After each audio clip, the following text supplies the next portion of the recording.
6절 말씀입니다. 이제 하나님의 말씀 받들어 공독하겠습니다.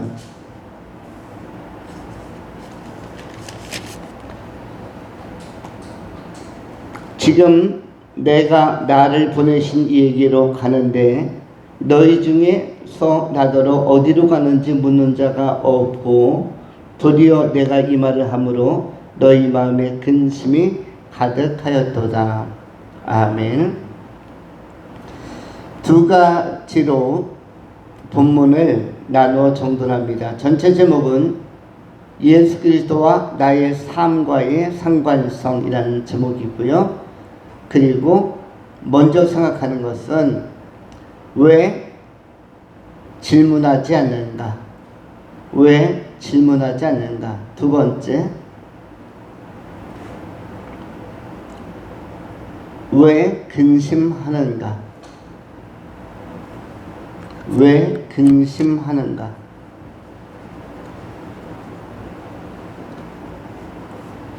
첫 번째는 왜 질문하지 않는가?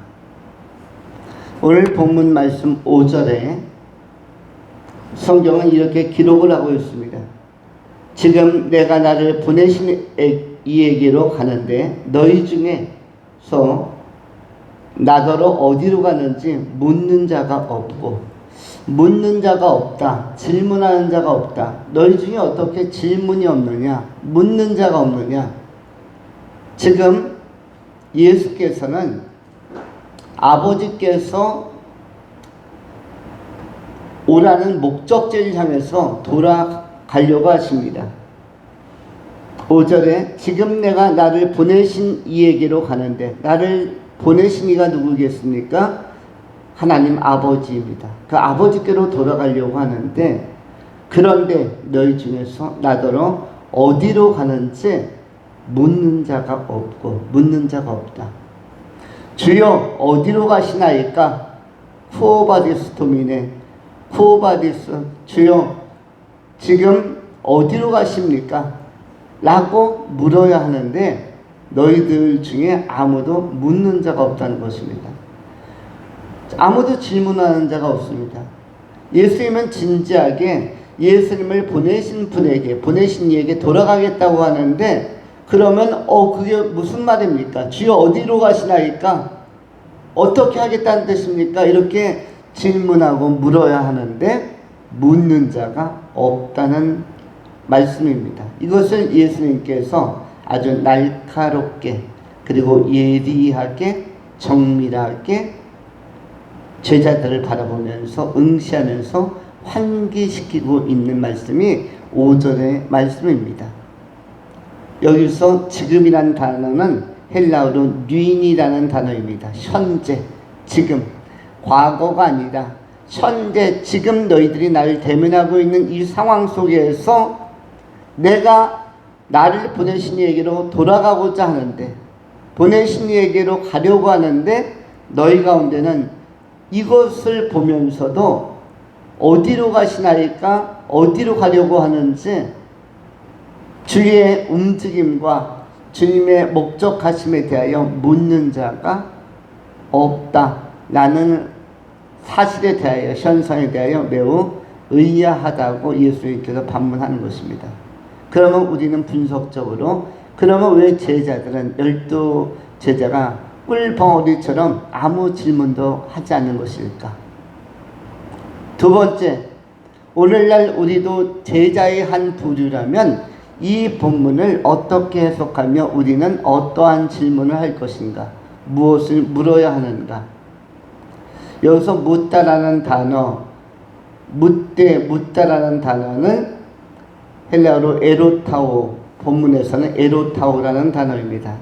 왜 에로타오 하지 않는가? 왜 묻지 않는가? 왜 질문하지 않는가? 왜 문의하지 않는가? 이게 19절에도 나오는 단어입니다. 문의, 질문 또는 묻다, 에로타오, 왜 외로타오 하지 않는가? 그것도 한 인간이 왔다가 가는 게 아니라 예수께서, 메시아께서 이 지상에 오셨다가 예수를 이 땅에 지상에 보내신 파송하신 이에게 크신 하나님께로 돌아가려고 하는데 주여 어디로 가시나이까? 라고 왜 묻지 않는가? 왜 묻지 않는가? 그렇다면 제자들은, 당시 사도들은 왜 묻지 않았을까? 그리고 오늘날 우리는 묻는다면 어떠한 방식으로 물어야 하는가? 이것을 5절에서는 찾아내야만 합니다. 우리는 에로타오, 우리는 물어보아야 하는데, 그리고 본문을 해석해야 하는데, 이 5절의 내용이 무엇일까요? 핵심적인 내용이 무엇일까요? 왜 제자들은, 사도들은 그렇게 많은 말씀을 들으면서 요한복음 15장에서 너무 풍성한 말씀, 예수님께서 우리를 택하셨다는 말씀, 그리고 예수님은 포도나무시며 우리는 그의 가지요 열매라고 말씀하시고, 또 심으신 분 농부라고 말씀하시고, 또한 여러 가지 교훈적인 말씀을 많이 하셨는데, 이것을 다 듣고 난 제자들이 주님께서 지상을 떠나서 보내신 이에게로 돌아가고자 하시는데, 그 목적지로 파송하신 분의 이끌림을 받아 다시 돌아가려고 하는데 왜 아무도 묻지 않느냐? 주여 어디로 가시나이까? 라고 묻지 않느냐라고 다른 제3자가 이야기하는 것이 아니라 누가 이야기하는가 하면은 예수께서 제자들에게 너무 이상하다라고 질문한 것입니다. 그러면 우리는 무엇을 찾아야겠습니까? 왜 질문하지 않는가를 먼저 생각해 봐야만 합니다. 왜 질문하지 않는가? 제자들은 왜 질문하지 않고 있습니까? 이유가 뭐죠? 관심사가 다른 데 있었기 때문에. 관심사가 예수 그리스도께서 십자가 지고 그 보배 피 흘리시고 구속의 대사역을 이루시고 대속의 큰 역사를 이루시고 부활하시고 승천하시며 하나님의 영광 가운데 올라가심, 승천하심, 이런 큰 계획과 그림을 바라볼 만한 마음의 여유가 없었습니다. 무엇 때문에? 자기의 관심사 때문에, 자기의 문제 때문에, 자기의 바쁜 주변적 상황 때문에 예수께서 우리에게 향한, 또한 제자들에게 향한, 그리고 그 당시에 백성들에게 향한, 또 오늘날 온 인류에게 향한 큰 그림과 그 큰 계획, 거대한 프로젝트, 생명 살리고자 하는 십자가의 이 구속의 대사역에 대한 바른 이해가 아직도 누구에게 없었다? 제자들에게는 없었던 것입니다. 이것은 현대인들에게도 역시 많이 나타나고 있습니다. 우리는 하나님의 뜻을 묻고 하나님의 뜻을 바라고 하나님의 뜻을 구하기보다 내 문제에 너무 몰입되어 있어서, 내 일상에 너무 치중해 있어서 주님께서 무엇을 원하시는지, 주님께서 어떤 길로 목적하시는지, 하나님의 역사와 하나님의 나라의 도래와 주님의 재림과 또 우리의 사명과 이런 것에 대해서 망각하고 살 때가 너무 많은 것입니다. 그러면서 예수님은 동일하게 오늘 이 시대의 그리스도인들에게도 성도들에게 묻는 것입니다. 왜 질문하지 않느냐? 왜 묻지 않고 사느냐? 하나님의 뜻이 무엇입니까? 주님, 저는 무엇을 해야 합니까? 하나님의 나라와 의를 구한다는 것은 현재 린의 상태 속에서 지금 어떠한 것입니까? 나는 무엇을 해야 하며 어떤 길을 가야 하며 어떤 것이 주께서 저를 향한, 나를 향한 가장 좋은 계획입니까? 하나님의 뜻하심과 목적하심, 성령님의 인도하심, 예수님의 계획하심은 어떤 것입니까를 지금 질문하고 묻고 하는 진지한 이 숙고의 시간과 또 간구의 시간과 도고의 시간과 이런 성찰의 시간이 우리 꼭 필요한 것입니다. 성령께서 이 땅에 와 계시고 우리의 기도와 우리의 마음에 모든 생각을 읽으시고 우리의 신음까지도 다 듣고, 특별히 우리가 소리내어 아뢰는 기도는 우리 하나님께서 민감하게 응답하십니다. 우리 하나님께서 어떻게 말씀하십니까? 너희 목소리가 내 귀에 들린 그대로 내가 응답하리라. 너희 목소리가 내 귀에 들린 그대로 내가 시행하리라. 응답하겠고 라고 말씀하고 있습니다. 너를 건지겠고 너를 인도하겠고 너와 함께 하겠고, 이런 확실한 약속을 우리에게 주시는 것입니다. 모세에게, 다윗에게, 이사야에게 부르짖었던 모든 구약과 신약과 현대의 성도들에게 우리 주님은 응답하겠다라고 약속하고 선언하고 계신 것입니다. 제자들이 자기 일에 너무 일성에 매여 있다가, 자기의 관심사에 너무 몰입해 있다가 주께서 어디로 가는지, 주께서 지금 진지한 말씀을 하고 계심에도 불구하고 십자가 지심과 부활하심과 승천하실 것에 대하여, 하나님 나라로 다시 원래적 본향으로 돌아갈 것에 대해서 아주 중요한 스케줄을 말씀하고 있음에도 불구하고 전혀 이 중요한 핵심을 캐치하지 못하는, 인식하지 못하는, 파악하지 못하는 제자들에 대하여, 둔감한 제자들에 대하여 지금이라도 눈을 뜨라고 말씀하고 있는 것입니다. 오늘 이 시대를 살아가는 우리 성도님들도 지금이라도 눈을 떠서 주님, 우리 주님의 뜻은 무엇이며 우리 주님의 계획은 어떠하며 또 저는 어떻게 응답해야겠습니까?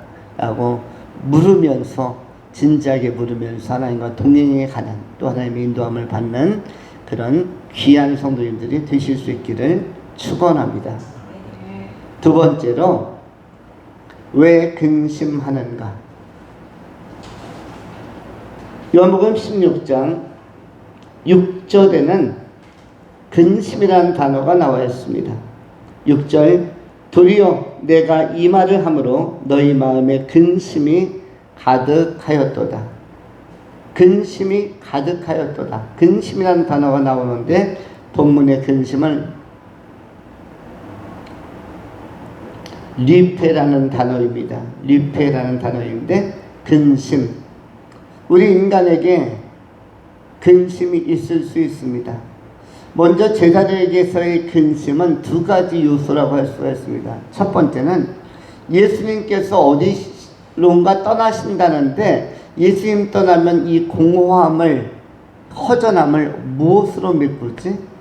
예수님과 함께 예수님을 추종하며 따라다닐 때 너무나 좋았는데 정말 선한 목자이시며 그리고 왕 중에 왕이신 예수께서 함께 하실 때는 너무나 좋았는데, 선한 목자를 따라서 양떼들이 움직이는 것은 전혀 근심의 여지가 없이 푸른 초장 쉴만한 물가로 인도하기 때문에 항상 좋은 꿀을 먹이고 또 시원한 생수를 공급하기 때문에 근심 염려할 것이 없었는데, 이제 예수님께서 예수님을 보내신 이에게로, 아버지 하나님께로 돌아가면 정말 예수님이 결국 현상적으로는 지상에 없으면 그 공백 속에서 우리는 무엇을 해야지, 그리고 어떻게 살아야지, 누구를 따르지 라는 근심, 두려움이 먼저 생긴 것입니다.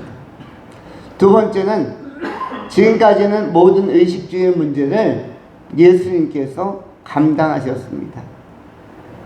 예수님을 만난 그 순간에 고기 잡던 그물도 배도 다 집어던지고, 또 목수였던 사람은 모든 대패와 톱과 연장들 다 집어치우고, 세리였던 사람, 마태 같은 사람은 그 공직생활, 세금 걷는 생활 다 집어치우고, 이렇게 각자의 생업을 다 내려놓고 어떻게 보면 포기하고 예수님을 따랐는데, 그 기간에는 의식주의 문제가 염려될 것이 없었습니다.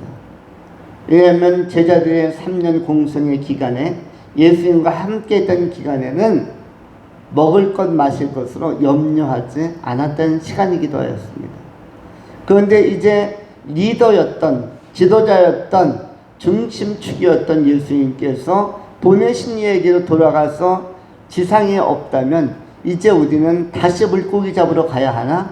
요한복음 21장의 디비랴 바닷가에서 다시 물고기 잡는 베드로와 여러 제자들을 목격하는 것처럼 그 옛 사람의 모습으로 버렸던 그물 주스러 다시 가고 버렸던 배, 파손된 배 조각 모아다가 다시 붙여서 고기 잡는 배로 만들고, 그리고 잃어버렸던 상실했던 직업들 다시 찾아보고, 이렇게 해야 하나?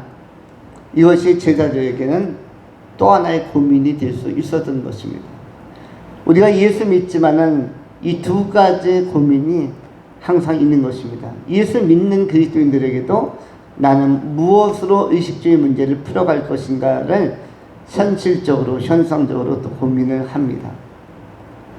그러면서 나는 무엇을 할 것이며 어떤 길을 갈 것인가. 이것이 보이지 않는 일반인들에게도 근심으로 리패로 다가올 수 있지만, 그러나 그리스도인들에게도 다가올 수가 있는 것입니다. 이러한 것들이 무엇을 막냐면 아주 큰 그림, 하나님께서 나에게 향하신 하나님의 선한 계획, 원대한 계획, 나를 통해서만 이루실 그 고귀한 사역과 역할, 이런 것들에 대한 아주 중요한 핵심적 가치와 핵심적 미션, 사명을 우리가 잠시 잊을 때가, 망각할 때가 있다는 것입니다. 우리 하나님께서는 필연 속에서 우리를 계획하시고 이 땅에 보내셨기 때문에 우리를 사용하기를 원하십니다. 아주 귀한 그릇으로, 하나님의 귀한 도구로 우리 한 사람 한 사람을 각자의 은사대로, 각자의 믿음대로, 역량대로 쓰시기를 원하시는 것입니다. 우리에게는 다 은사가 있습니다. 자기가 잘할 수 있는 은사, 개발하고 있는 은사, 준비하고 있는 은사, 그 은사 쪽에서 길을 찾으면 그 가운데서 하나님께서 쓰시고자 하는 가장 좋은 역할들과 또 그러한 비전들과 그러한 루트들, 진로들이 미래적으로 또 밝게 열릴 수가 있는 것입니다. 우리는 근심하지 말고, 성경은 뭐라고 말씀하십니까? 아무것도 염려하지 말고, 아무것도 근심하지 말고 오직 기도와 간구에 힘쓰라 라고 말씀합니다. 예레미야서 33장 3절에는 어떻게 말씀하십니까? 기도 중에 기도, 핵심적인 말씀이라고 하는 예레미야 33장 3절, 너희는 내게 부르짖으라. 그리하면 내가 알지 못하는 크고 비밀한 일을 너희에게 보이시리라.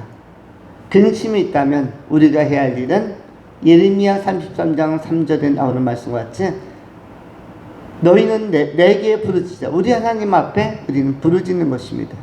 세상 사람들과 같이 염려와 근심, 이 영역에만 머무는 것이 아니라 한 걸음 더 나아와 우리 하나님께서 제시하신 방식으로 기도하고 간구하고 부르짖을 때 우리가 알지 못하는, 우리가 아는 미래가 아니라 우리가 알지 못하는 크고 비밀한, 작고 소소한 일이 아니라 크고 비밀한 일을 너희에게 보여주시겠다고 말씀하십니다. 하나님께서 성령을 통해서 우리에게 계시하시는, 또 미래적인 맥락 속에서 하나씩 드러내신 하나님의 계획을 우리가 맛보아할 때 그것은 정말로 즐거운 일이며 감사한 일입니다.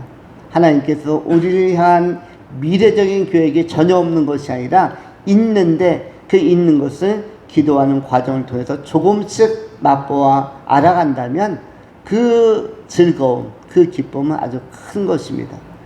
여러분의 남은 생에 근심과 염려가 있다면 아무것도 염려하지 말고, 두려워하지 말고 오직 기도를 들으시고 우리의 미래에 선한 계획을 가지시고 부르짖고 구하는 자에게 크고 비밀하게 역사하실, 응답하실 하나님의 인도함을 받는 그런 귀하고 신실한 그의 제자들이 다 되실 수 있기를 축원합니다. 기도하겠습니다. 존귀하신 하나님 감사합니다. 오늘 요한복음 16장 5절로 6절의 말씀을 통해서 우리가 소망의 말씀, 격려의 말씀, 또 은혜의 말씀을 공급받게 하셔서 감사합니다. 남은 생에 기도하면서 믿음 가지고 큰 그림을 그리면서 우리 안에서 우리의 은사들이 잘 쓰임받을 수 있도록 우리의 길을, 우리의 미래를 힘있게 이끌어 주시옵소서.